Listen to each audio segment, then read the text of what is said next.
kama yuhibbu rabbuna wa yarda. Asyhadu an la ilaha illallah wahdahu la syarikalah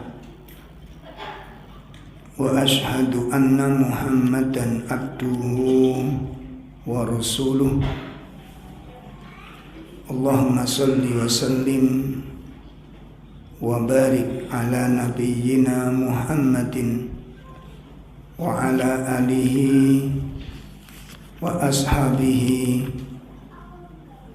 wa man tabi'ahum bi ihsanin ila yaumiddin.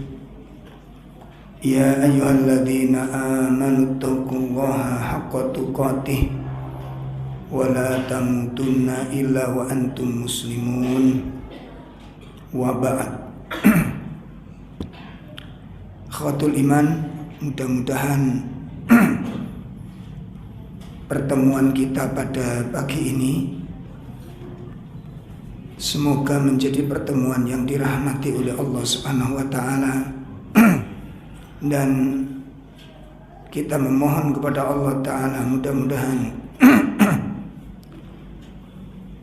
ikhwan kita, saudara-saudara kita yang hari ini diuji oleh Allah dengan sakit, semoga Allah memberikan kesembuhan kepada mereka semua. Adapun saudara-saudara kita yang ditimpa oleh musibah, sebagaimana musibah-musibah yang terjadi, baik yang bersifat global maupun musibah yang bersifat individu, semoga Allah memberikan jalan keluar yang terbaik, terselesainya urusan-urusan mereka dan menambah kemaslahatan yang luas.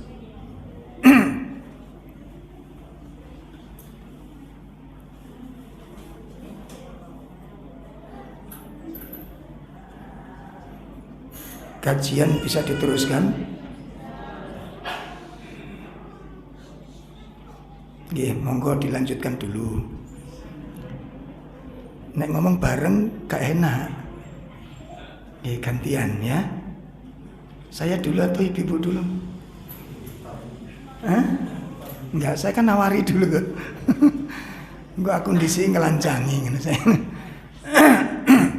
Kita penuhi adab-adab talabul ilm. Melanjutkan pembahasan kitab Ahbabullah, karakter yang dicintai Allah. Masuk di dalam karakter yang ketiga. Siapakah atau sifat yang bagaimanakah yang dengan sifat itu orang dicintai oleh Allah? Syekh Abdullah Adi menuliskan kitab ini, poin yang ketiga, golongan atau sifat yang dicintai Allah adalah al-muhsinun. Al-muhsinun, yaitu orang-orang yang berbuat kebaikan, orang-orang yang berbuat ihsan.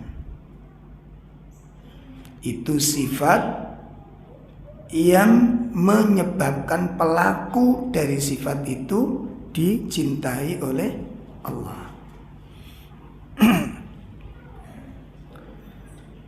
Nah, ikhwatul iman rahimani wa rahimakumullah,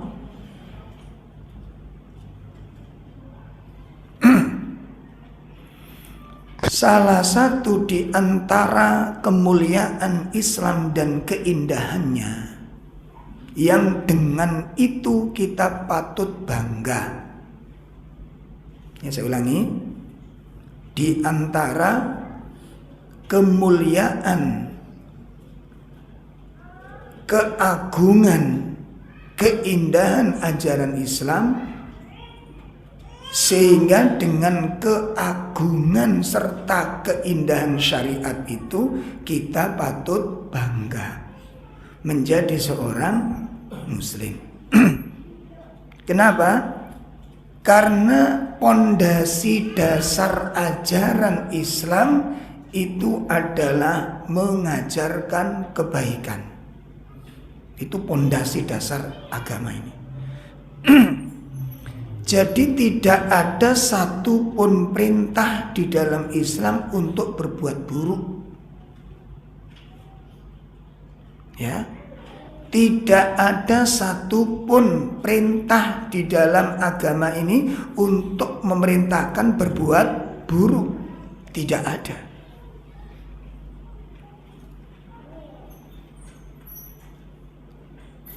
Tidak berlaku di sana. Semua perbuatan buruk itu dilarang di dalam Islam. Ini. Semua perbuatan buruk itu dilarang di dalam Islam.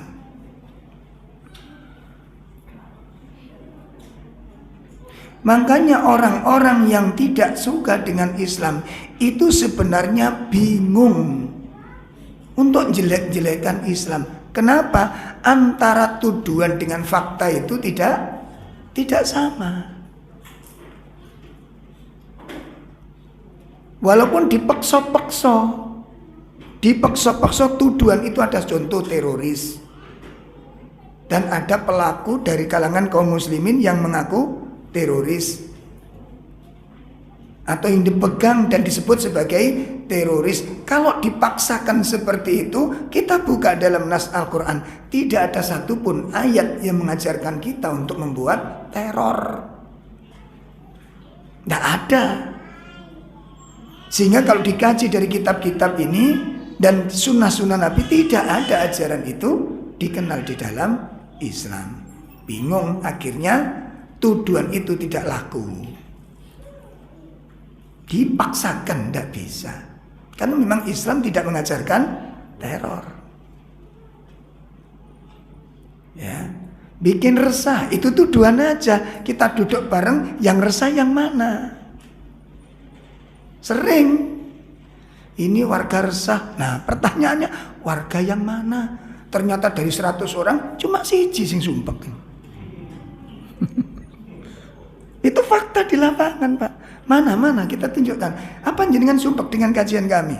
Yang membuat sumpek apa? Suara kami mengganggu? Enggak juga. Tak bisa dituduh-tuduh begitu. Karena memang Islam tidak mengajarkan demikian. Saya baru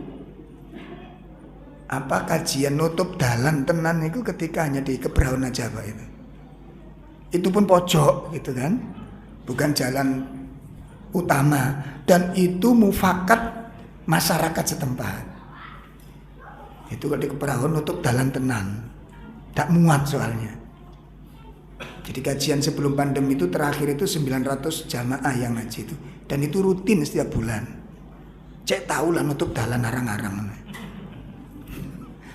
Ya, itu di sana. Qadarullah kena corona.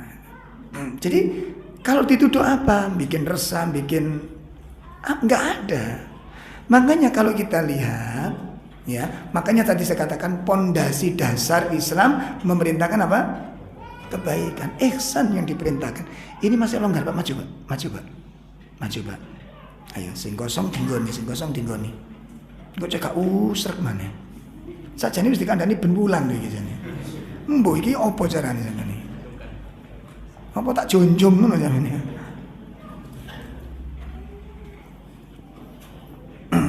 Nah,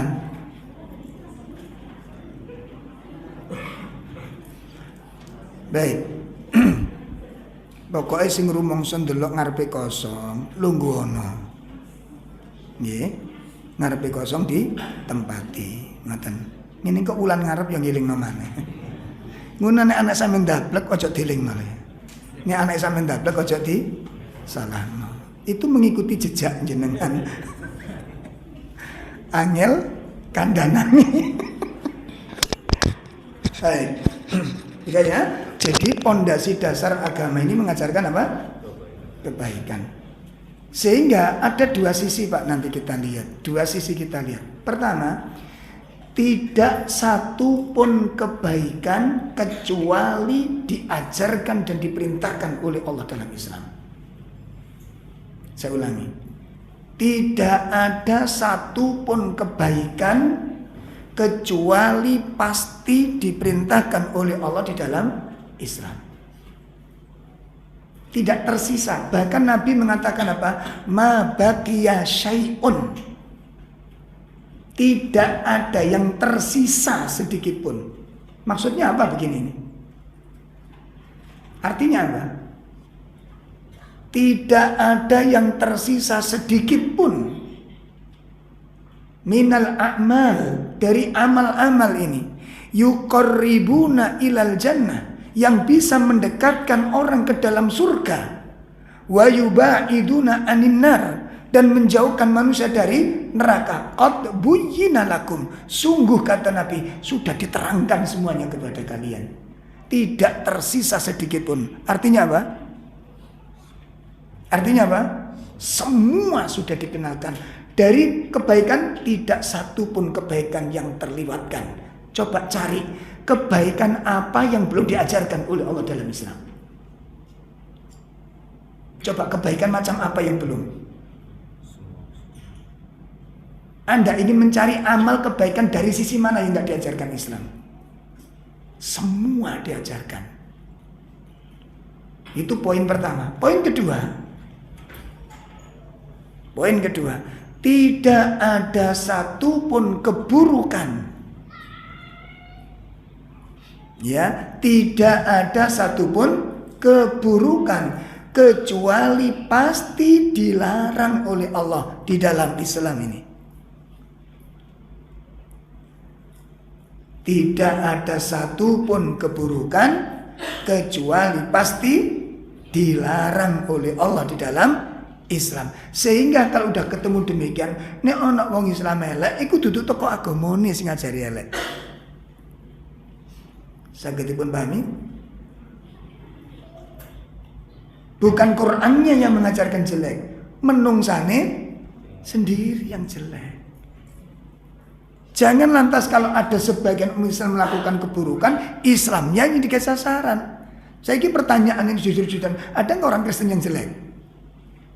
Secara oknum banyak. Terus apa kita mau Kristen jelek gitu? Enggak. Ya gak mau tuh dikatakan begitu mereka. Gitu. Nah kita kalau fair-fairan Mbak, begitu cara berpikir kita. Begitu cara berpikir kita. Maka ini menjadi pondasi dasar kehidupan kita ini. Ini menjadi pondasi dasar kehidupan kita. Sehingga kebaikan dan keburukan itu tercermin pada satu ayat. Tercermin pada satu ayat. Mari kita lihat di surat 16. Surat 16 ayat 90.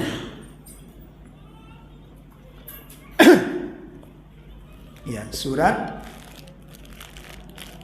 16 ayat berapa? 90. Surat An-Nahl. A'udzu billahi minasy syaithanir rajim. Innallaha ya'muru bil 'adli wal ihsan wa ita'i dzil qurba wa yanha 'anil fakhsya'i wal munkari wal baghi ya'idzukum la'allakum tadhakkarun. Ya.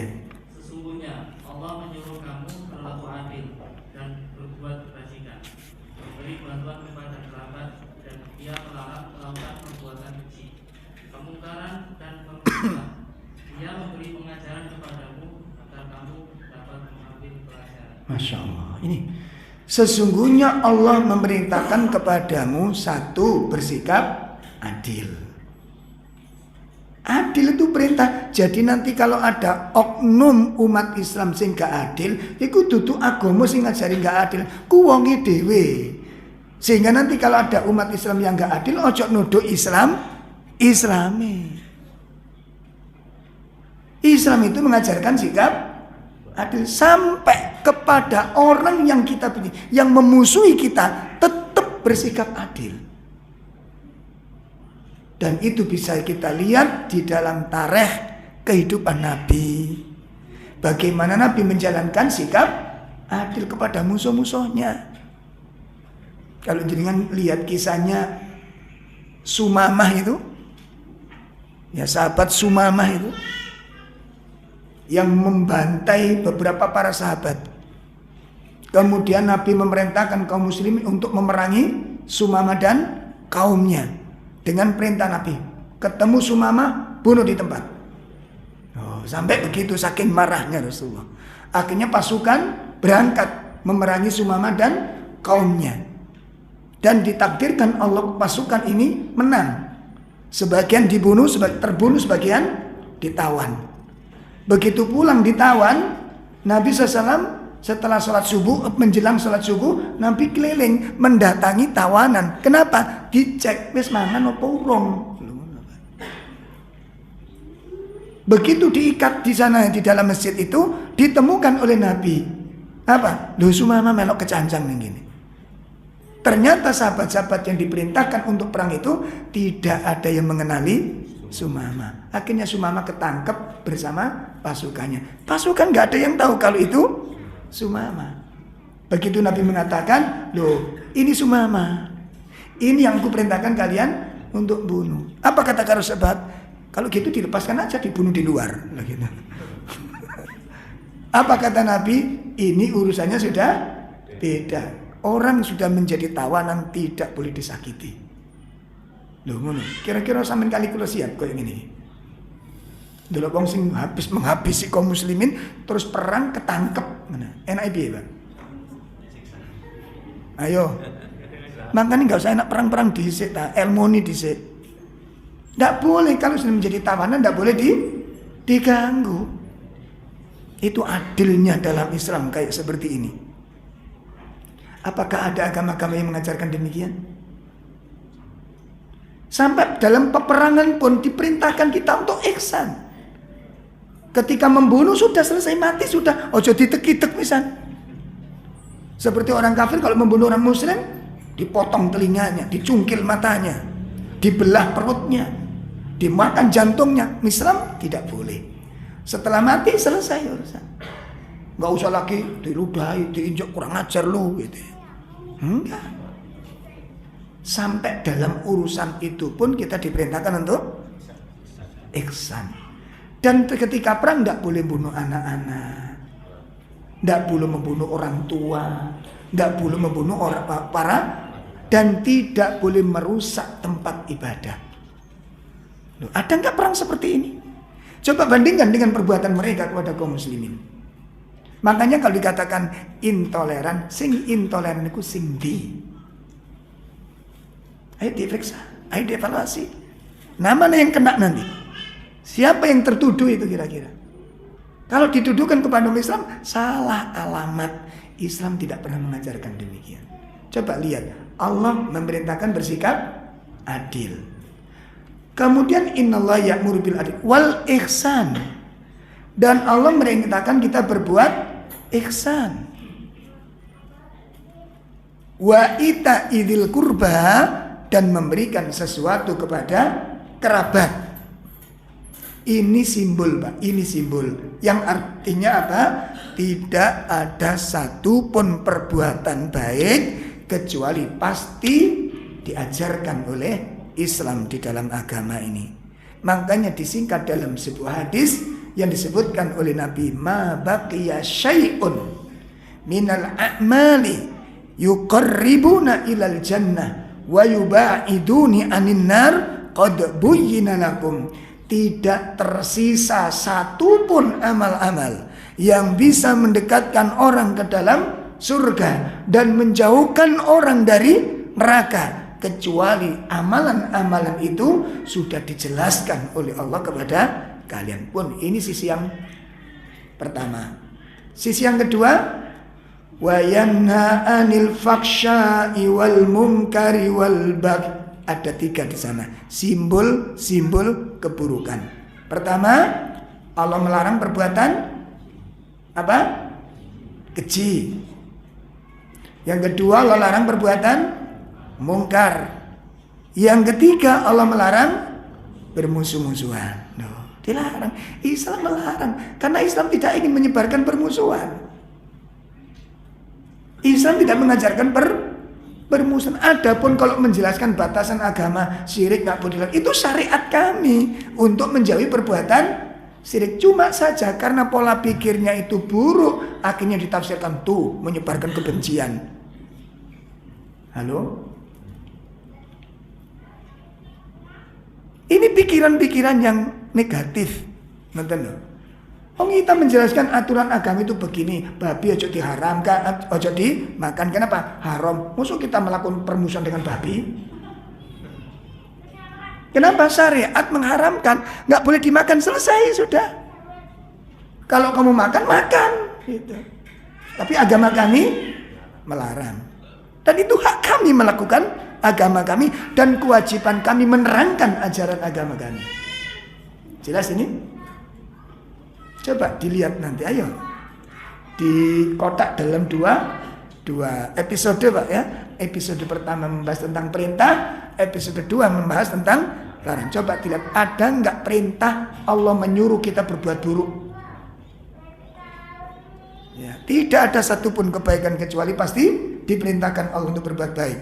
Dan tidak ada satupun keburukan kecuali pasti semua keburukan dilarang dalam Islam.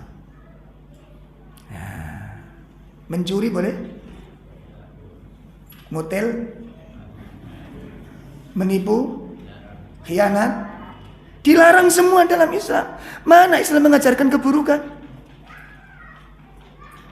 Coba, mana Islam mengajarkan kekacauan? Cabang iman yang paling tinggi ucapan la ilaha illallah. Cabang iman yang paling rendah menyingkirkan gangguan. Ojo sampai wong Islam itu ganggu orang lain. Mana Islam merugikan orang lain? Jadi tuduhan-tuduhan itu sama sekali tidak berdasar. Jelas ya? Bon. Ini pondasi, bagian dari pondasi dasar agama kita. Kemudian dalil yang kedua kita lihat surat Al-A'raf. Surat Al-A'raf ayat 33. Surat 7 ayat berapa? 33.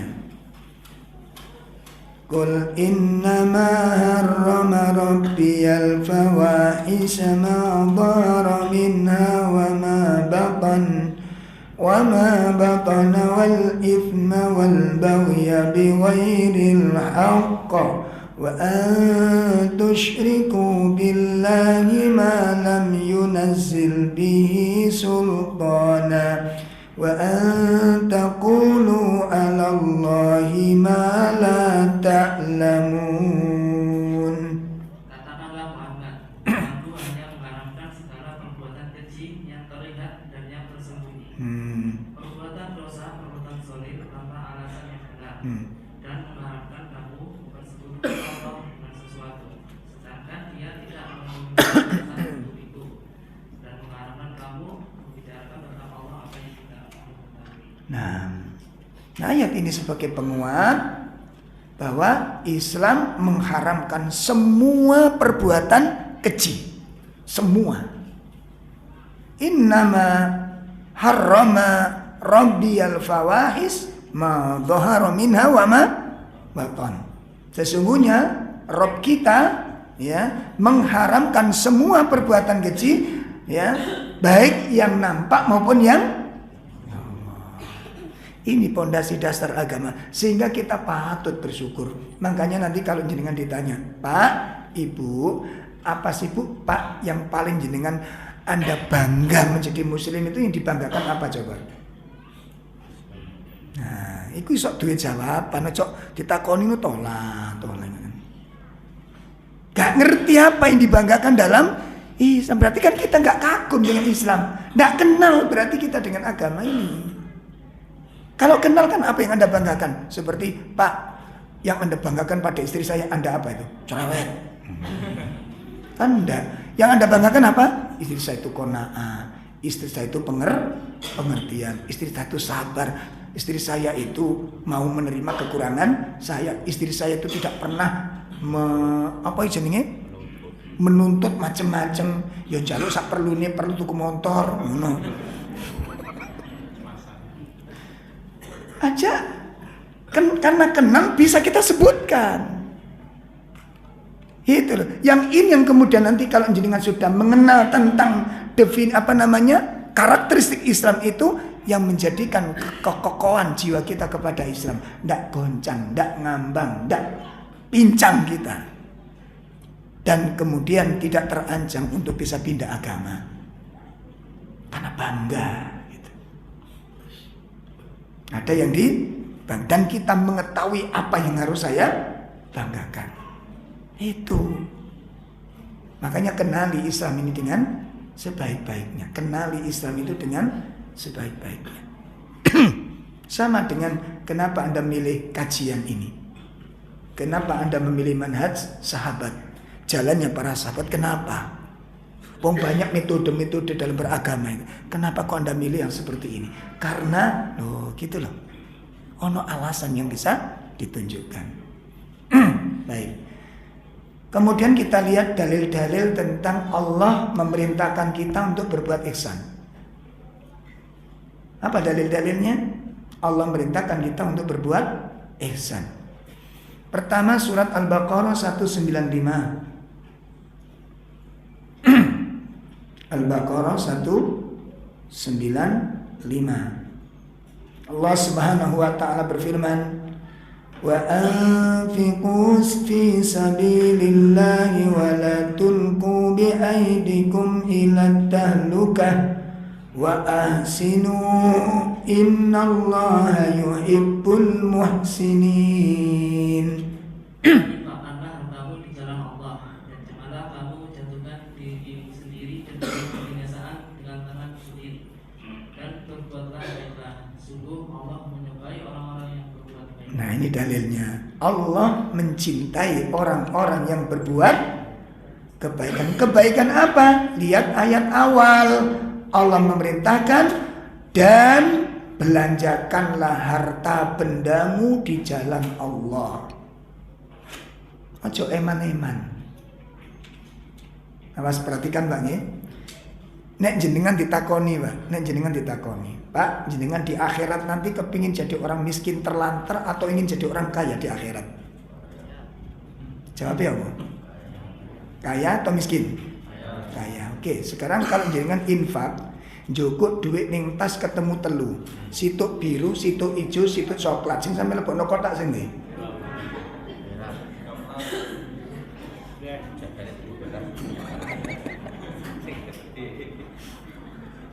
Sampeyan di akhirat kepingin surga melarat. Sing sampeyan nifakno sing ndi?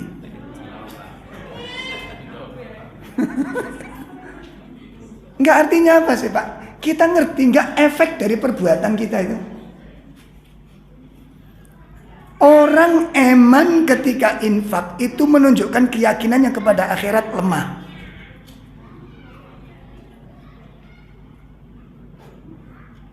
Kita ingat sebuah hadis Nabi SAW ketika ada seorang mengatakan, "Ya Rasulullah, mali, hartaku.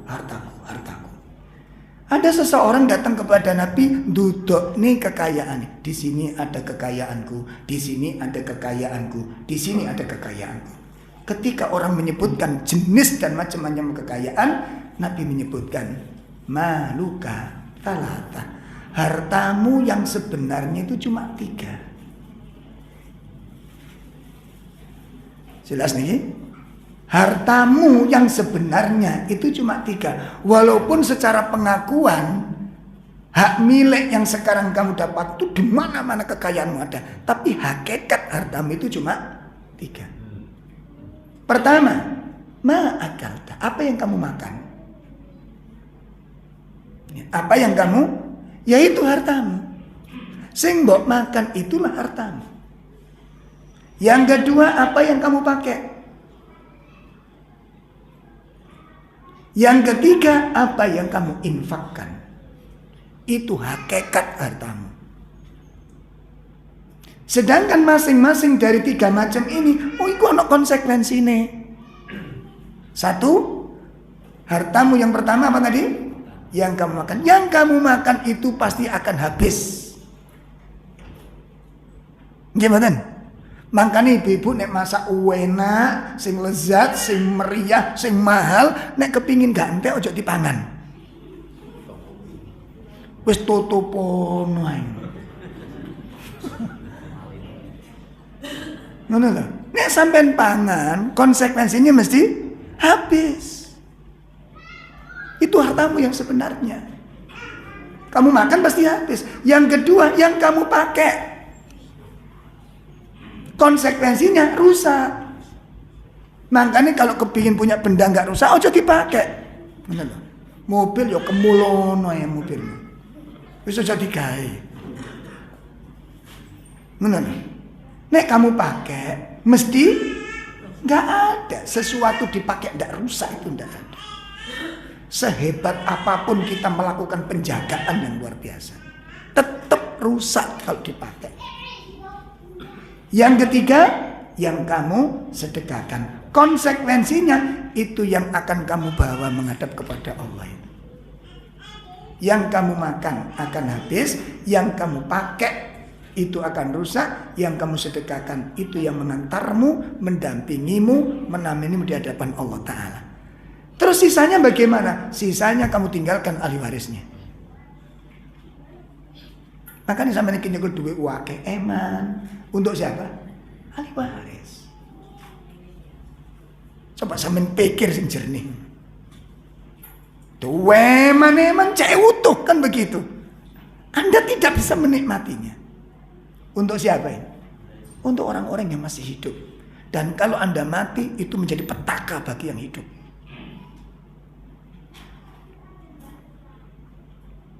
Yang rumongso duit akeh, Pak. Sampai sing rumongso duit akeh, sing rumongso. Sing gak rumongso gak usah mikir. Kalau lihat wajahnya ini gak ada yang duit akeh. Wajah-wajah yang penuh penderitaan ini.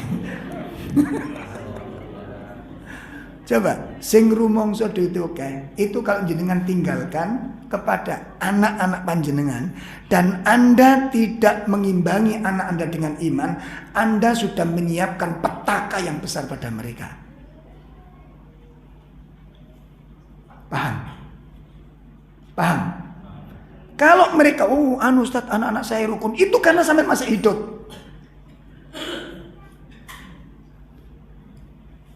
Itu karena Anda masih hidup. Anak Anda rukun, anak Anda damai. Coba Anda meninggal 3 hari setelah kematian Anda, geger anak Anda. Kalau Anda tinggali harta yang banyak dan Anda tidak meninggali mereka dengan iman, nek gak percaya cobaan. Enak dong? Petaka Anda siapkan pada anak Anda. Nek gak percaya cobaan. Contoh sudah sak pirang-pirang. Masalahnya kita ini memang tidak terbiasa untuk berpikir, mengambil pelajaran. Tidak biasa mengambil pelajaran, itu masalahnya. Tidak cerdas dengan masalah. Mas contoh sak menukai, ngoten. Sing suwuge sak duwe mana infak nuklutik, ngoten. Iku ngedeni kaya wong sing bedegelen. Kat metune mek medit. Medit iki lak yang ngono ki. Wong medit niku nek infak niku kaya wong sing bedegelen lho, Pak. Dadi kate infak niku abot, sing metu mek kluthek ngedek. Gak imbang dengan kekayaan jumlahnya, kemegahannya, gayanya gak imbang. Gak imbang. Lalu Anda tinggalkan untuk siapa? Anda eman-eman. Maka orang yang membakhilkan dirinya Lalu dia tahan di dunia ini hartanya untuk eman dikeluarkan di jalan Allah ini sebenarnya dia sudah mendaftarkan diri menjadi orang yang miskin di akhirat. Kebakilan itu kembalinya kepada siapa? Yang Anda infakkan untuk siapa? Kenapa Anda eman untuk akhirat? Yang kita makan, ya wes ngene iki lho Pak, kenikmatan dunia apa sih yang paling istimewa? Saya coba menu sing paling istimewa apa sih di dunia ini?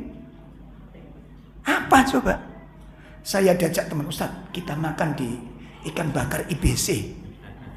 Ikan bakar cantik, Masya Allah. Jenenge gurami, kayak mujair tiba ya. Udah ya Mas. Apa sing istimewa? Dipumponi kecap, ya sama mujair. Mas, ngene difoto melongo. Apa sih dibanggakan apa coba? Siapa sih Pak? Dan makan tuh kalau udah satu piring Pak, sampai menu semua enak, gak enak sudah. Kalau udah satu piring gak enak rasanya sudah. Wong mek ngene tok donya sampeyan wangi nyolong, wangi bojo, wangi khianat. Gak imbang dengan kelezatan sesaat. Gitu? Wah, apalagi kalau kita bicara yang bekasnya dimakan tambah elek. Sampeyan makan luarang-larang, kok nek ngising padha ae metune. Ambek sing murah-murah iku. Ngene kula bahasa kalau kan ngeten ngono. Saiki nek mangan sampeyan pikir mangan larang-larang, sing penting mangan kan iso ngising ngono to. Wong mangan iku gawe apa coba tak takoni? Wong mangan perlu apa? Cek iso ngising. Lah nek digawe ngising lha apa sih larang-larang? Wong jange di ngising. Sampeyan iki infak eman, ngono lho. Nang warung milih sing termerek, infak enggak pernah bermerek. Ini kejahilan kita, jahil kita. Pakai baju mahal, lah opo nggih baju mahal-mahal. Menes ngene wis padha gak klambi gak ketok ku regane Pak. Sing metok pantes, nah wis mari to. Kok bermerek yo, sampeyan gak pantes percuma. Tambah elek sampeyan. Sing penting gak klambi niku ketutupan aurate pantes wis mari wis ngono. Gak usah sing bermerek-merek. Paham Bu? Iku para pecinta gombal itu. Ibu ini. Nah itu belakang di balik layar para pecinta gombal. Sampai gombal iku seneng ipol-polan. Ngono bolak-balik tuku apa long terus tuh apa coba beli sing digawe sing di omahe sing elek-elek. Iya ta? Sampeyan delok bojo-bojo sampeyan iki. Tuku sampai dijarno numpuk sing digawe sampeyan delok. Sing elek-elek. Daster ya sing ngamet-ngamet iku digawe. Nggih mboten. Kadang niku digawe lengen ilang sese digawe. Semak-emak ngawur tok. Dulu istri saya pernah begitu Pak, dulu awal-awal. Sekarang udah sembuh. Keruwetan saya itu lho. Apa jenenge jubah niku ya wis ngemet ngono lho, dijahit ku wis gak gelem, Mbak. Wong kain dijahit niku lho, moh ngono lho. Ngono ku sik dijahit, Mbak. Ya Allah. Nih koyo ngono, enak genane jare ngono. Lah ngono lha apa tuku sing larang? Tapi beli sing gak cocok sama. Infak untuk akhirat, infak. Jadi melihat infak itu nikmat kita, ini untuk akhirat ini.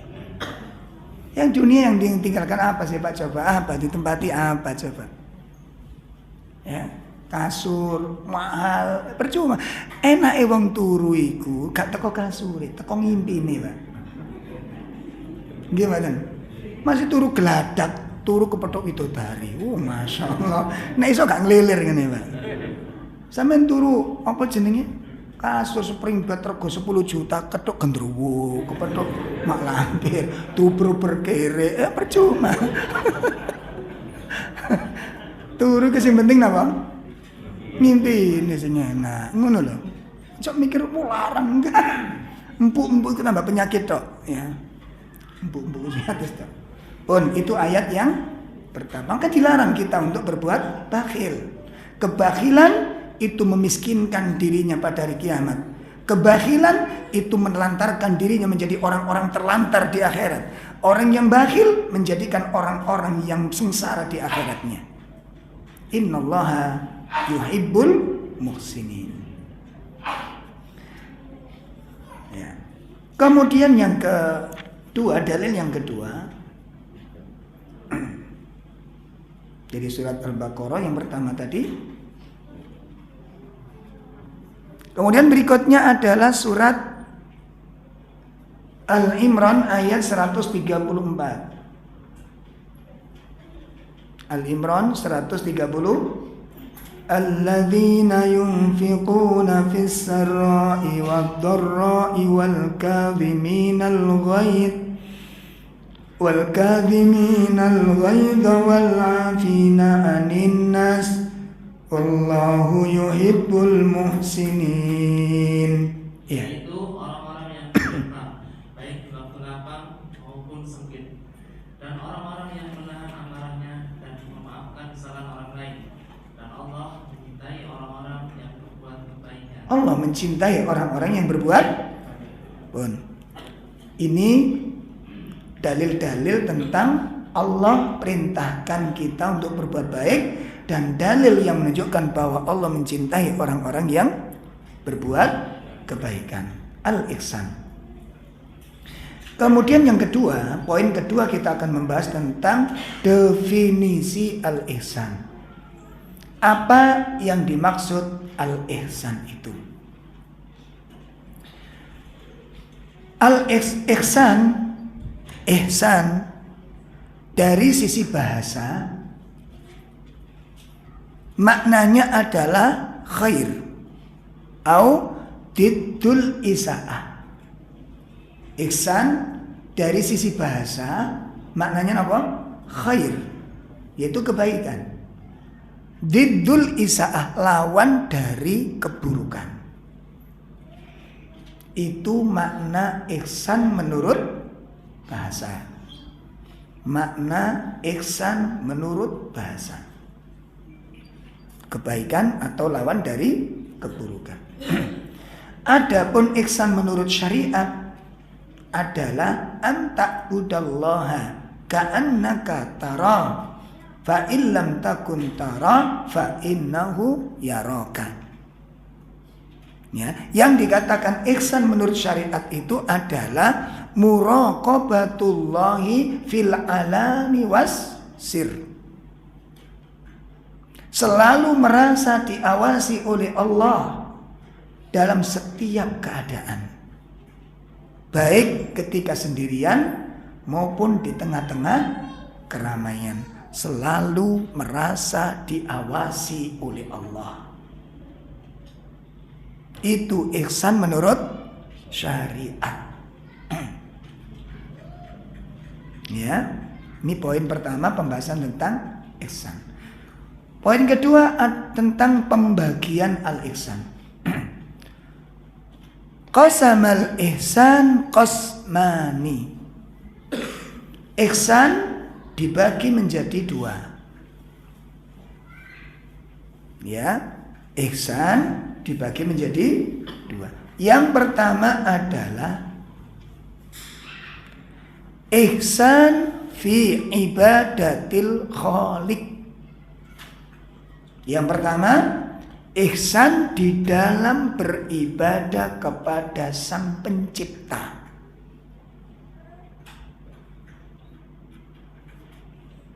Yang pertama apa? Ihsan di dalam beribadah kepada Sang Pencipta. Ini ihsan kepada Allah. Nah, yang kedua adalah ihsan ilal khalq. Ihsan kepada makhluk-makhluk Allah. Ihsan terhadap makhluk-makhluk Allah. Dalam hal ini secara spesifik kepada manusia. Nah, ihsan kepada makhluk itu dibagi menjadi 4. Ihsan kepada makhluk itu dibagi menjadi 4. Pertama adalah ihsan bil mal. Ihsan berbuat baik kepada manusia, kepada makhluk. Yang pertama bisa kita lakukan dengan harta. Ini nanti sesuai dengan kemampuan. Nah, niku pertama. Ihsan bisa dilakukan melalui harta. Yang kedua, bil jahi. Berbuat kebaikan bisa dilakukan dengan kedudukan, jabatan. Ya, karena orang yang punya jabatan itu punya peran penting dalam masalah kebaikan. Jadi ibu-ibu kalau punya pembantu, itu peran pertama jenengan luar biasa. Jangan sia-siakan. Jangan sia-siakan. Makanya dulu pernah saya tawarkan di majelis-majelis Surabaya itu, ada nggak keinginan para aghnia ya mengadakan kajian khusus para pembantu-pembantu rumah tangga. Sempat disambut dengan baik, tapi kemudian tidak ada eman itu sebenarnya. Kenapa? Peluang kebaikannya sangat luas. Nek sing ngomong juragan niku lebih pengaruhnya lebih gede, Pak. Makanya wong niku nek duwe kedudukan berbuat baik itu pengaruhnya sangat besar sekali. Makanya jenengan sing duwe karyawan niku nek jenengan berbuat baik sama karyawan, ya, punya toko satu misal kok nang toko nggawa rujak, nggawa bakso seneng. Itu karyawan jenengan nanti luar biasa diomongin niku gampang pengaruh. Ngoten lho. Ayo Mas, ada ngaji nggih, kita adakan kajian cek mboten cek awak dhewe mboten kosong, ayo belajar bareng, lalu jenengan duduk di sana. Tapi sebelumnya sudah banyak berbuat, itu pengaruhnya luar biasa. Apa ndak ingin di antara orang-orang yang hidup bersama jenengan mendapatkan taufik dan hidayah dari Allah? Ini kadang-kadang enggak terfikir oleh panjenengan dengan saya ini. Itu luar biasa. Supir-supir pribadi itu sebenarnya kalau potensi untuk diadakan kajian sangat sayang nggak dimanfaatkan. Berbuat baik, kasih sarung, kasih mukena, ya pembantunya kasih sesuatu yang sederhana. Tapi orang itu Pak kalau diberi nggak akan melihat harga dari pemberian itu, tapi melihat dari apa? Kebaikan orang itu, kebaikan orang itu. Iki mangka dimanfaatkan untuk dakwah. Tapi kalau jenengan juragan medit, pahit, melilit, itu kalau menyampaikan risalah, menyampaikan nasihat, pengaruhnya sangat sedikit sekali. Pengaruhnya sangat sedikit sekali. Makanya ini yang kedua, berbuat baik melalui apa? Kedudukan. Itu Masya Allah. Yang ketiga,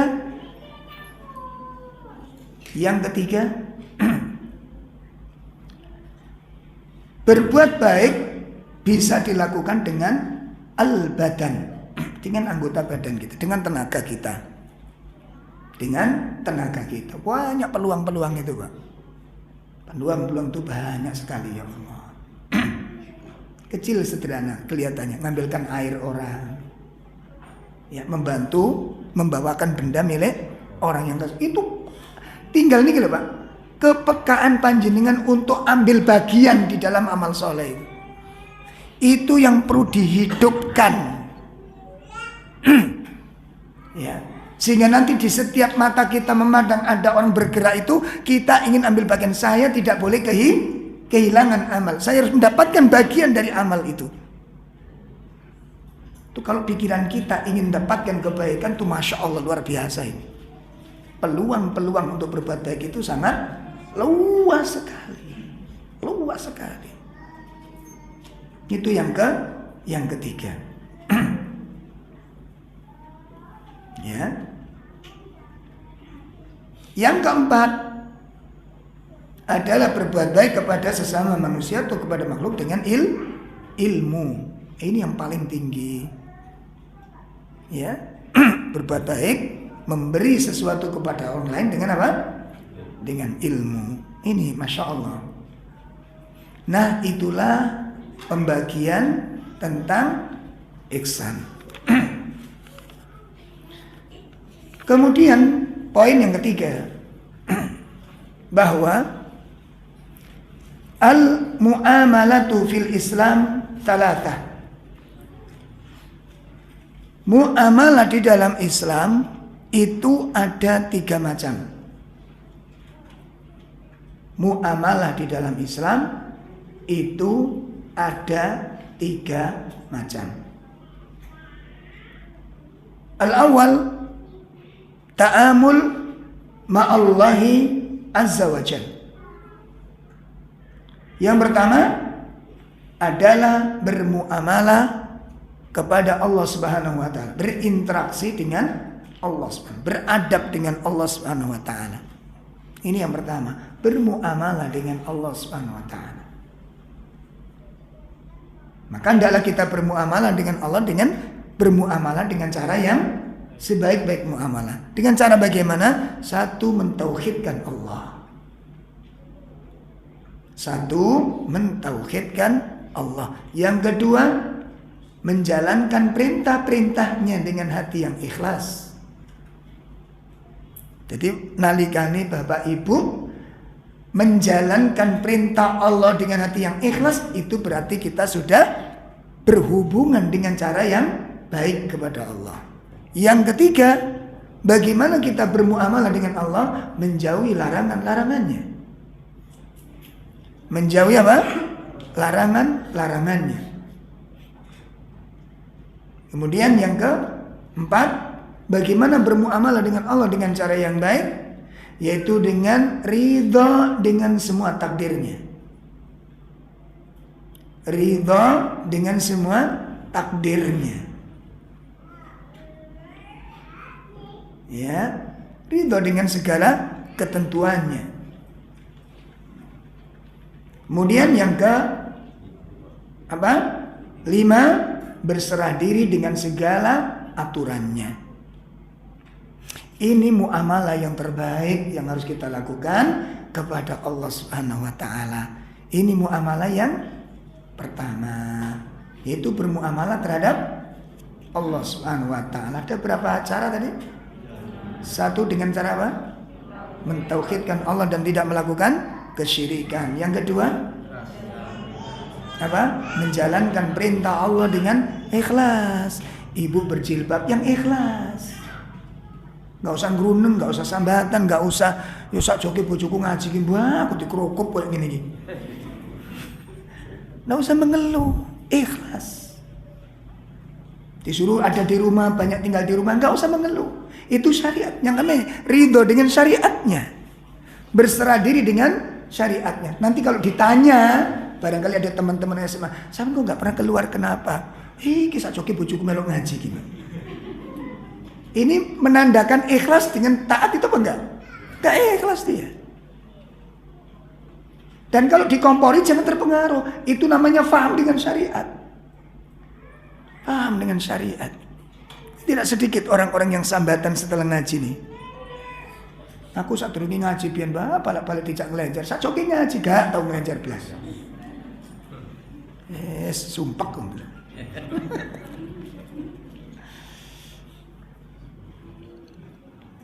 Kapan hari itu ada apa? Anak saya nyeledok, Bi, ayo kita ke taman safari, Bi. Akhirnya satu saat saya berangkat dengan anak-anak sekolahan, anak-anak TK itu, anak-anak SD di sana. Ya Allah, Pak, menderita kita di sana. Ternyata sing paling bagus rekreasi niku kebon bin Surabaya. Terhormat sampean. Ngoten. Nek sampean nang taman safari, iku sing dikerangkeng sampean.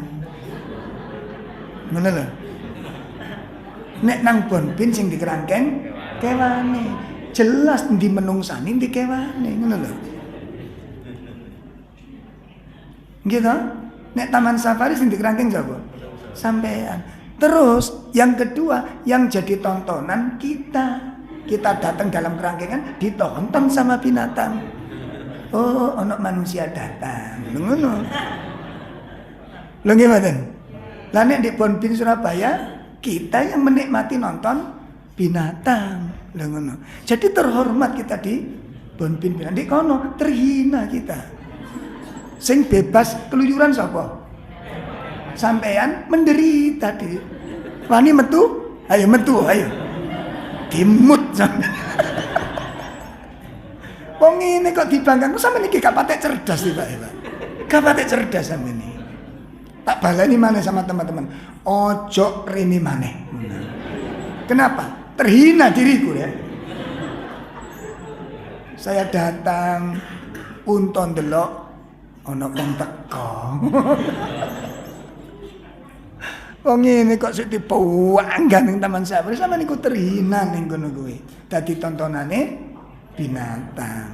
Nggih sing bebas binatang. Keluyuran-layuran sampeyan gak wani metu belas ning kono kuwi. Wong ana harimau langsung gak iso ambekan. Gitu.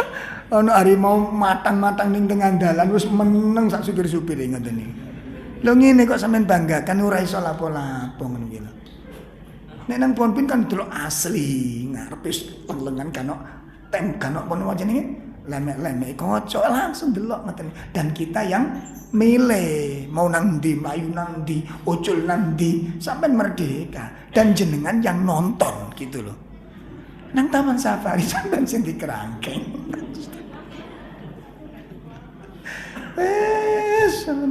Kapan cerdas sih? Wong tangane ditokno titik dilokno panitia. Gak boleh dikeluarkan. Lho ngono. Tangane metu titik gak boleh. Sudah. Itu muamalah kepada. Yang kedua adalah ta'amul ma'a nafsihi. Ta'amul ma'a nafsihi. Bermuamalah kepada diri sendiri. Maksudnya bagaimana? Bagaimana seseorang memperlakukan dirinya sendiri. Sampeyan kalih kula iki mau didadekno apa? Sampeyan mau dadi apa? Perbuatan yang kita pilih itu yang kita sudah tentukan. Saya harus jadi ini tuh jenengan yang milih. Jelas ini? Maka jangan sampai Anda perlakukan diri Anda itu dalam kehinaan. Jelas? Apa yang Anda lakukan, Pak? Kalau Anda punya HP mahal, direndam anak sampean gini, bak mandi. Apa yang Anda lakukan pada anak jenengan? Ayo, kampleng nih, Pak. Gimana? HP mahal, direndam. Anak saya dulu waktu kecil ngoten. HP waktu mboten HP ngeten HP jadul niku lho. Nokia. Dibuka, Pak, dicuci karo sabun. Napa, Nduk? HP-nya api kotor. Mati. Yo, cek kali sepon. Ya anu, Nduk, innalillahi Kenapa, Pi? Ya mati, Nak. Oh, enggak boleh. Ya wis kadung. Apa yang Anda lakukan kira-kira? Kalau Anda punya benda bagus malah direndam. Apa yang Anda lakukan? Marah kan? Terus kita nggak sadar ketika kita mengkonsumsi barang-barang yang merusak tubuh Anda itu, di mana harga diri Anda? Dihargai berapa tubuh ini? Kok Anda rusak? Apa memang nggak berharga diri ini? Makanya Allah melarang di dalam urusan makanan dan minuman itu ada 3 hal yang dipesankan oleh Allah. Itu muamalah kepada diri. Yang pertama Allah mengatakan pastikan hukumnya halal. Ya ayuhan nas kulu mimma apa? Razaqnakum. Ya, di surat apa ini hukumnya? Al-Baqarah ayat 160. Berapa itu? Ya, ayat 168. Ini tentang halal dan jenis. Jadi dalam makanan Allah memerintahkan kepada 3 hal. Ya, yang kita konsumsi 3 hal diwanti-wanti oleh Allah. 1, pastikan hukumnya halal. Pastikan hukumnya halal. Yang kedua, pastikan jenisnya nggak merusak tubuh. Yang baik, yang bervitamin, yang nggak merusak fisik, pastikan gitu. Yang ketiga, takarannya jangan melebihi batas. Itu aturan Allah supaya kita baik di dalam memperlakukan diri sendiri. Sudah diatur, cara makan diatur oleh Al-Quran. Pertama apa tadi? Pastikan hukumnya halal. Yang kedua, yang baik, yang bervitamin, yang membawa kemaslahatan bagi yang gak merusak gitu. Makanya disebutkan Allah di dalam surat Al-Baqarah 168, ya ayyuhan nas kulu mimma fil ardi halalan thayyibah. Ini hukum dan jenisnya. Hai manusia, makanlah dari apa yang kamu hasilkan dari bumi ini yang halal hukumnya, thayyiban jenisnya. Sudah? Yang ketiga apa? Takarannya tidak boleh melebihi batas. Surat Al-A'raf ayat 31. Surat Al-A'raf ayat 31. Ya bani Adam khudhu zinatakum inda kulli masjid wa kulu washrabu wa la tusrifu innahu la yuhibbul musrifin. Wahai anak cucu Adam, pakailah pakaianmu yang bagus pada setiap memasuki masjid. Makan dan minumlah, tapi jangan berlebihan. Sungguh Allah tidak menyukai orang-orang yang berlebihan. Kalau timbul pertanyaan, kenapa Ustadz kok nggak boleh berlebih-lebihan? Ya dicoba dulu, nanti tahu jawabannya. Minum yang manis, jangan berlebihan. Kenapa Ustadz? Cobaan. Nanti kencingmu diparani semut. Ya, air kencingmu dimakan semut nanti menjadi kencing manis. Kalau manisnya kepada wajahmu masih mending. Nanti lubang semut sama. Ya, makan apa saja yang bervitamin, yang halal, tapi tetap tidak boleh melampaui. Itu cara berinteraksi kepada diri. Rokok ojo diminum. Kok diminum? Jangan dikonsumsi. Kan katanya ada yang makruh, haram. Kenapa? Membunuh. Sampe gak ngerti tulisannya Jarum itu. Sing nulis membunuh iku sing duwe rokok, Pak. Dulu dikasih ancaman. Menter. Merokok bisa merusak jantung, bisa merusak janin, bisa merusak impoten, kehamilan. Gak wedi. Sekarang ditulisi sampai ono gambare tengkorak. Lehernya bolong. Raine rusak. Gak takut. Indonesia ini pemberani. Gitu. Saat ini ditulisi rokok membunuhmu. Sing nulis, sing duwe rokok, Pak. Makanya Indonesia ini aneh sekali. Saya ini heran, Pak. Tahu mengandung formalin, tutup digerebek lingkaran kuning. Melanggar. Kenapa? Bahannya merusak. Bakso formalin, tangkep lingkaran kuning. Kenapa? Merusak. Rokok aman. Padahal membunuh. Aneh kan? Wis embuh mikiro dhewe.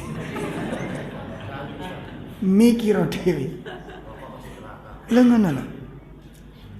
Seumpamanya ditulis Pak, rawon soto mengandung racun sekian, mengandung apa jenenge, merusak ini sekian, terus Anda makan.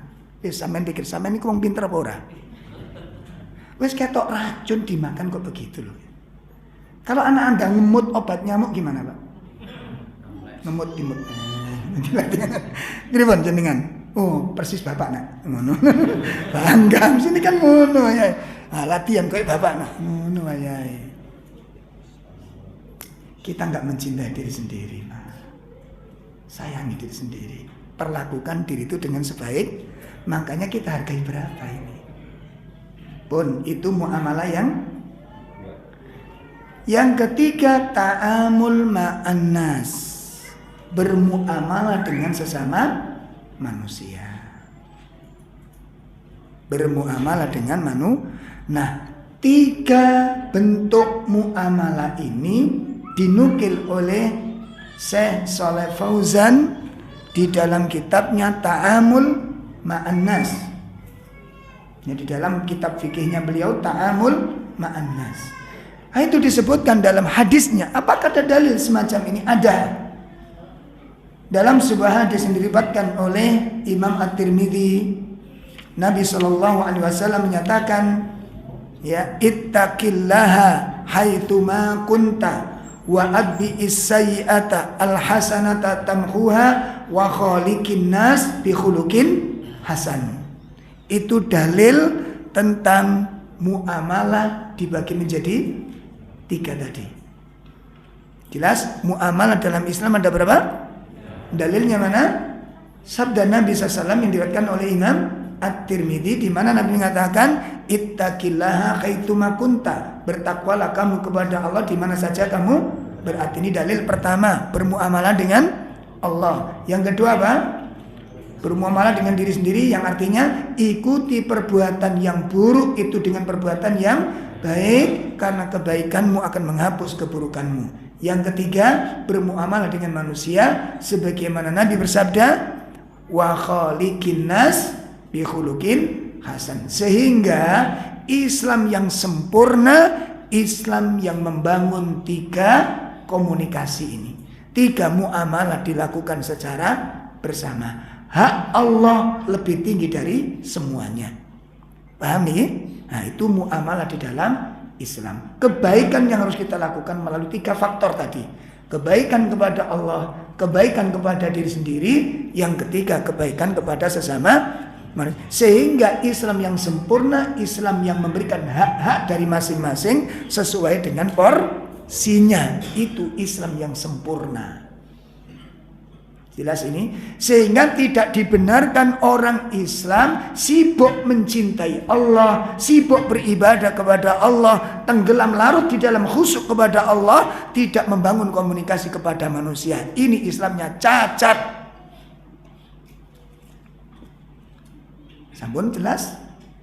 Jadi kalau ada orang sibuk kepada Allah, dia sholat sampai luar biasa, baca Quran luar biasa, zikir luar biasa, tapi tidak membangun komunikasi dengan manusia, Islamnya cacat. Bukan semakin tinggi. Kenapa ini saya jelaskan? Karena ada sebagian kaum muslimin yang memahami demikian. Jadi Islam itu kalau iman sudah menjadi orang-orang yang memburu akhirat, dia tinggalkan urusan dunia, dia sibuk kepada Allah. Yang dimaksud sibuk kepada Allah bukan kamu kemudian mendiamkan dirimu di dalam masjid melulu. Di luar sana ada ibadah. Surga itu tidak hanya ada di dalam masjid. Justru kalau antum berlebihan di dalam masjid, dosa yang kamu peroleh. Kenapa? Istrimu bagaimana dengan anakmu? Saya dipahami, Pak? Jadi tidak boleh bapak-bapak berlebih-lebihan di dalam berhubungan dengan Allah lalu meninggalkan hak-hak manusia. Jelas? Mari subuh zikir secukupnya pulang. Kenapa? Ono penggawean di omah. Ini kepingin dua anak akeh. Didik ibu, didik bu. Makanya ada seorang istri, Ustadz. Gimana saya sebagai seorang istri? Saya bingung, Ustadz. Saya itu dikaruniai anak 2, tapi suami kurang tanggung jawab masalah peranakan ini. Kurang tanggung jawab masalah peranak. Maksudnya tuh tanggung jawab apa? Soal pekerjaan di rumah itu, Ustaz. Jadi nyarek ini kan ruwet. Nah, kadang-kadang kalau pagi itu pasti minta kopi, minta teh macam-macam. Sementara anak-anak ini harus saya nangani. Suami diem, Ustaz. Tapi begini ini, suami kepingin punya anak yang banyak. Saya bilang, ojo seiki ditotos sih. Kamu nggak yakin dengan takdir. Ngono jar sing lanang. Apa yang harus saya lakukan? Ketaken bojomu ngono. Ketaken bojomu nek ini. Pun paham, Mbak? Ngerti ketaken? Bu, ojo diketak temen. Artinya apa? Suami model begini ini nggak bener pemahamannya. Sakit dipahami, Pak? Kalau eling, Masya Allah, ceramahnya Ustadz Husnul rahimahullah ta'ala itu. Wong lanang iku dadi lanang ojo pet bengi tok. Kata Ustaz Guru, wong lanang dadi wong lanang bengi tok. Jelek sekali belum mengatakan. Kenapa? Ngelihat banyak kasus gitu loh. Anaknya comot ngalor ngidul, bu anakmu, lah kamu ngapain gitu loh. Dilakoni bareng-bareng, diramut bareng-bareng, bagi tugas. Jelas Pak ya? Nah, nek sampai tanggung jawab begitu, istri nggak akan keberatan. Sampai njaluk anak piro keturutan ngono lho. Wong arek loro, ibu neto, situ umbelen, situ rembes, situ kepet. Sing wedok umba-umba sampean kemul-kemul ngono kuwi lho. Sing wedok takon harus bagaimana melalui suami begini. Ketaken ae bojomu ngono. Lah terus jawabe piye iki? Gak bener ngene iki, Pak. Jelas nggih? Nah. Barangkali ada yang merasa, yo leren ngono. Bayang sing rumangsa. Soalnya kadang-kadang ngono nyamar sama ini ngono lho. Nyamar. Saya di rumah nggih ngoten, Pak. Anak saya mandi tak mandikan, baju tak siapkan, kaos kaki tak pakaikan. Karena masih kecil, istri bagian pekerjaan dapur, bagi tugas. Anak saya yang nyuapi saya gitu. Sampai mempesi anak tahu bisa saya. Ya. Sampeyan bagian enak-enak tok kepet-kepet kan sing wedok. Ngono memet ikate rabi maneh, Cak. Modelmu tok ae oleh welek. Hah, jembek ya ndelok ngene. Ojo ngono, akhirnya tercemar. Dakwah sunnah itu tercemar. Jangan begitu. Yang baik jadi suami. Nah, sekarang mari kita lihat. Ya, orang-orang yang menyibukkan diri dengan Allah melalaikan hubungan yang baik dengan sesama manusia. Coba diingat-ingat ini. Ada 3 dalil yang perlu kita sampaikan. Pertama, hadis yang diriwayatkan oleh Imam Al-Bukhari. Rasulullah menyatakan wallahi la yu'min, wallahi la yu'min, wallahi la yu'min. Subhanallah. Para ulama mengatakan apabila Nabi bersabda itu benar sabdanya walaupun tidak pakai sumpah. Dan ini Nabi bersabda dengan menggunakan sumpah dan diulang 3 kali. Menunjukkan apa? Perkara yang sangat amat serius. Sehingga para sahabat takut mendengarkan wallahi la yu'min, wallahi la yu'min. Demi Allah orang itu belum bisa dikatakan beriman. Demi Allah orang itu belum bisa dikatakan beriman. Demi Allah orang itu belum bisa dikatakan beriman. Kan ngeri kalau demikian, Pak. Maka sahabat bertanya, "Man ya Rasulullah?" Siapa dia? Kok sampai Anda bersumpah atas ketidakimanan mereka itu? Dan itu diulang 3 kali. Siapa dia ya Rasulullah? Mari kita lihat. Nabi menjawab, alladzi la yu'manu la ya'manu jaruhu bawa'iqahu. Orang-orang yang tetangganya tidak merasa aman dengan gangguannya. Nah, ngoten Pak. Artinya apa? Jangan sampai membuat kekacauan di antara membuat tetangga menderita, membuat tetangga sengsara. Barangkali jenengan kali kula niku ada tindakan-tindakan, mungkin suara, mungkin perbuatan. Jelas? Nah, nek di perumahan, gak usah ternak ayam. Ada apa enggak gitu? Ternak ayam, ngelutus, telek itu tuh dinding. Boleh jenengan begitu, tapi sampean dolek pitik mangucul nang diae ngono lho. Engko teleke Resik ono. Ini nggak boleh, Pak. Kucing. Itu balik-balik saya dapat konsultasi, Ustaz. Gimana ya Ustaz ini? Saya punya tetangga, Ustaz. Ning kucing niku banyak, Ustaz. Saya nggak masalah ngingo kucing sakarepmu jumlahe piro. Cuma aja sampai ngising nang tonggo ngono lho. Lah sampean tulisi aja, Bu. Dilarang masuk.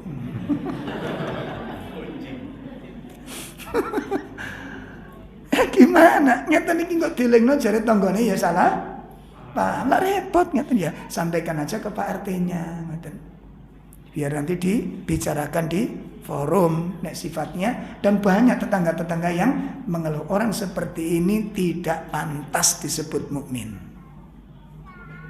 Jelas nih, Pak? Makanya pastikan kita nyaman, tetangga kita nyaman. Itu pertama. Yang kedua, hadis yang kedua. Ya. Jadi barang siapa yang memperbaiki hubungan dengan Allah namun membuat hubungan jelek dengan manusia, maka amal-amalnya akan jadi sia-sia. Amal-amalnya menjadi sia-sia. Yang kedua, hadis yang diriwayatkan oleh Imam Ibnu Abi Asim, Imam At-Tabrani, dan hadisnya dikatakan hasan. Beliau SAW mengatakan salah satun, ada 3 orang la yaqbalullahu azza wa jal minhum sarfan wala adlan. Ya, yang perbuatan fardu dan amal sunnahnya tidak diterima oleh Allah. Ada 3 golongan manusia yang perbuatan fardu dan sunnahnya tidak diterima oleh Allah. Siapa 3 golongan ini? Pertama, akun, orang yang durhaka kepada orang tuanya. Yang punya orang tua, perbaiki hubungan. Telepon beliau, datangi ke rumahnya, jamin kebutuhannya, tutup utang-utangnya, dan jangan menimbulkan penderitaan bagi orang tua. Jangan dijauhi orang tuanya. Ya, perhatikan keadaannya. Itu satu. Orang yang durhaka sama orang tuanya, amalan wajib dan sunnahnya tidak diterima oleh Allah. Yang kedua, wa mannanun, mannan, orang yang suka mengungkit-ungkit pemberian. Awas Bapak Ibu ketika pertengkaran silahkan, tapi jangan sampai mengungkit-ungkit, ya. Usahakan pertengkaran sesuai dengan sunnah. Ya, pertengkaran sesuai dengan manhaj salaf. Iya, Pak. Gimana pertengkaran sesuai dengan sunnah itu? 1, baca ta'awud. Tapi jangan keras. Tengkar dengan suami jangan a'udzubillahi minasyaitonir. Ya ngamuk bojomu, Pak. Dikira apa? Setan. Baca ta'awud ketika marah, baca ta'awud. Yang kedua, ini pertengkaran yang sesuai dengan sunnah. Masya Allah. Yang kedua apa? Untuk mencari kebaikan, bukan mencari kemenangan. Sehingga kalau misi kita diskusi, debat suami istri itu, kalau misinya mencari kebaikan, tidak akan sedikit kita akan mengalah dari salah satunya. Sudah, kalau gitu saya ngikuti ayah saja. Enggak, saya ngikuti umi saja. Enggak, pokoknya saya ngikuti ayah. Enggak mau saya. Lu tukaran mah. Saling mengalah. Dan jangan merasa terhina ketika mengalah. Walaupun suami, loh Ustaz saya suami, loh terus suami kudu menang. Ini bukan kalah menang, Mbak. Ini urusannya kebaikan. Kalau jenengan nanti membangun pribadi seperti ini, nggak perlu ngalah, nggak penting kita. Seumur hidup kita ngalah nggak masalah. Dan ternyata mengalah itu sebuah kemuliaan. Gitu. Nanti kalau jenengan rumah tangga seperti, masya Allah. Kalau jenengan ditakdirkan mati duluan, ketun bojo sampean. Ya Allah. Selama hidup dia yang selalu mengalah. Oh, getun sampean. Coba mati dulu. Nah, getun. Ini besok kita akan ada tabligh akbar di Malang. Hari Ahad kelima itu kita akan membedah satu tema yang menarik ibu-ibu sana. Bila pasangan tak seindah impian.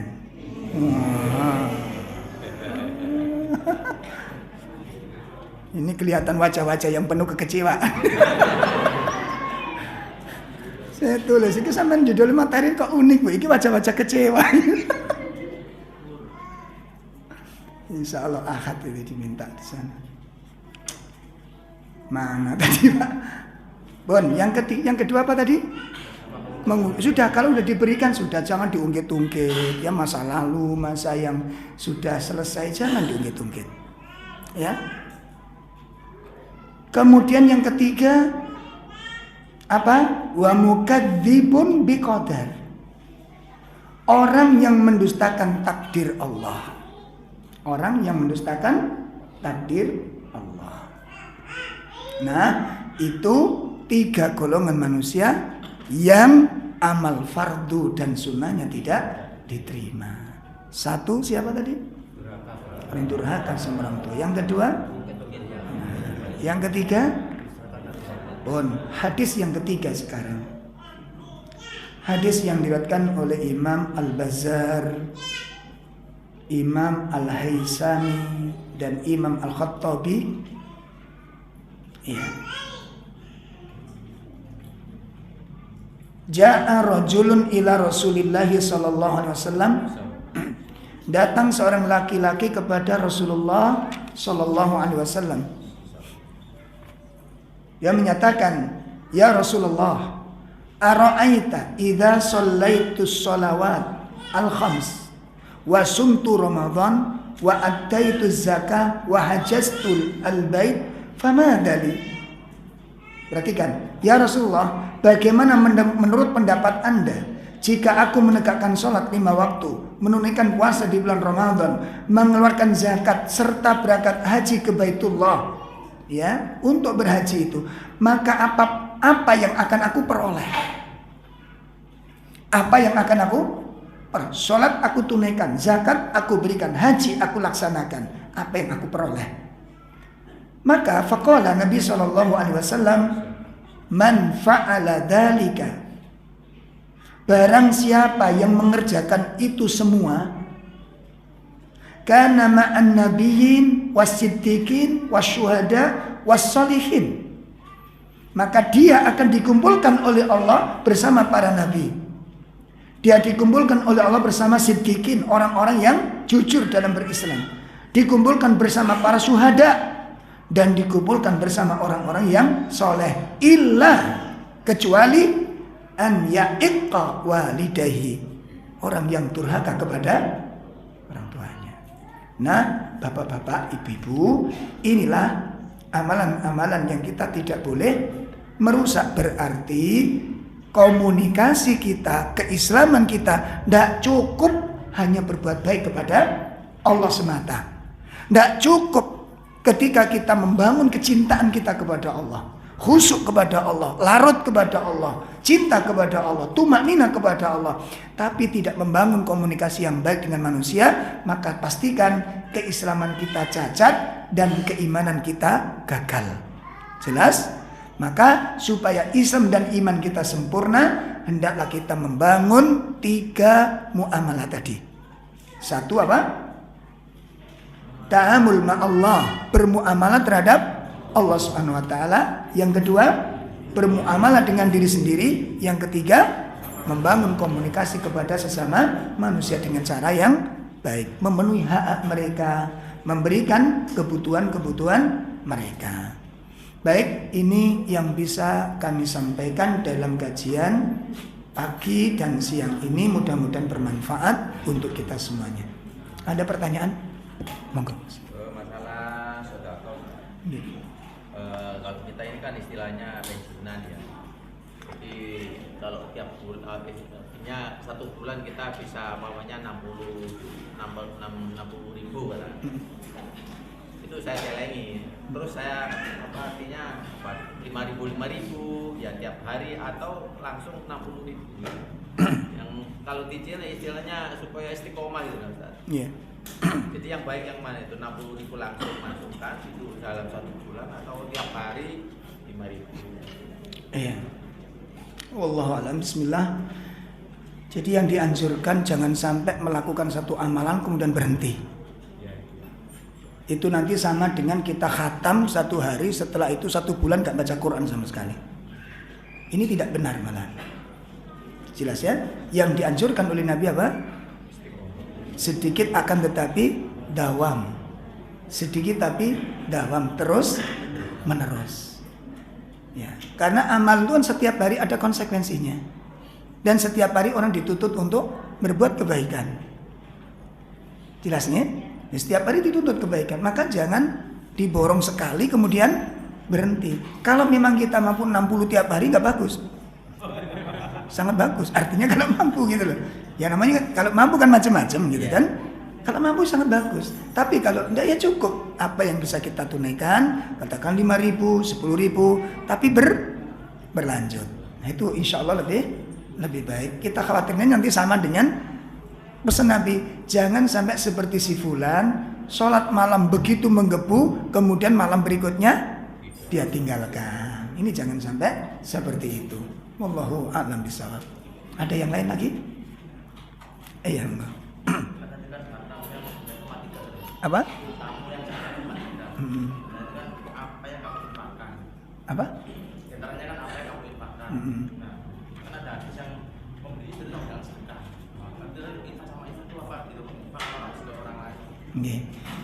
Infak dengan sedekah apa bedanya? Apa bedanya Pak? Kalau sedekah itu sifatnya lebih luas, tidak hanya sebatas harta. Contoh hadis Nabi mengatakan tabassumulaka li akhika shadaqah. Senyummu kepada saudaramu itu sedekah. Tapi kalau tamu ke rumah, ojo cukup disenyumi. Ya kayak ono teh. Sebab senyummu itu penderitaan bagi dia. Jelas ya? Jadi kalau sedekah itu sifatnya lebih luas. Bisa dengan ucapan, bisa dengan perbuatan. Contoh tadi jenengan keluar, ono sandal situ mencolot kiri, situ mencolot kono. Ambil, ditata. Itu sedekah sudah. Jelas ya? Itu sedekah. Banyak hal. Atau makanya dulu kalau ada teman-teman kita kalau keluar itu Pak, pasti membawa permen, kresek, minyak angin, tisu, itu pasti kami bawa di tas. Untuk apa? Jagani. Ada orang ketok pusing, kita kasih minyak angin. Ada orang bawa anak kecil, yung ngesen, tisu kita berfungsi. Itu kita lakukan di setiap saat. Kita belajar untuk mengambil poin-poin kebaikan dari amal-amal yang remeh ini. Ternyata itu mulia akhirnya. Jelas ya? Nah itu masuk kategori sedekah. Infak lebih spesifik masalah harta. Jelasnya? Jadi kalau sedekah pengertiannya apa? Lebih luas, bisa omongan, bisa waktu, bisa tenaga, bisa pemikiran. Itu sedekah. Bisa harta gitu ya. Kalau infak lebih spesifik pada harta saja. Sakit dipahami? Yeah. Tapi kalau infak di luar niku ya duit niku Pak, infak aja. Makanya kalau menulis kotak infak kotak sedekah jangan.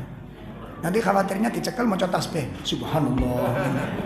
Baru sing situ alhamdulillah. Sing situ la ilaha illallah. Sing situ Allahu akbar. Begitu dibuka full sedekah, ora ono duwite. Jelas ya?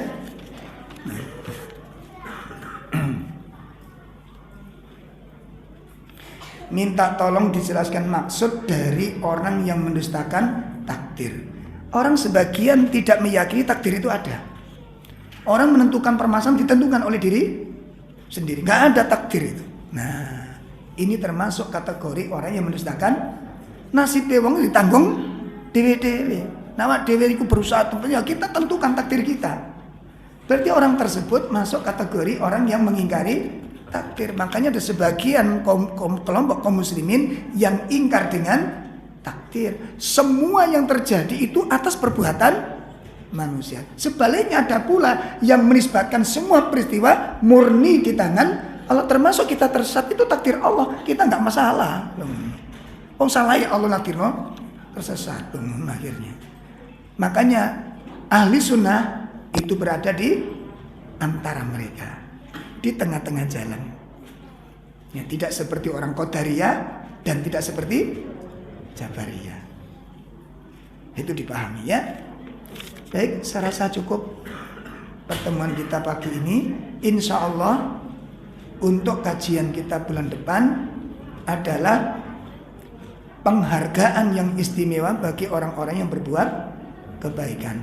Jadi kalau kita berbuat baik tadi dalam 3 hal tadi, ya, kira-kira penghargaan apa yang akan Allah berikan kepada kita? Insya Allah akan kita bahas pada pertemuan yang akan datang insya Allah. Sallallahu ala nabiyina Muhammad.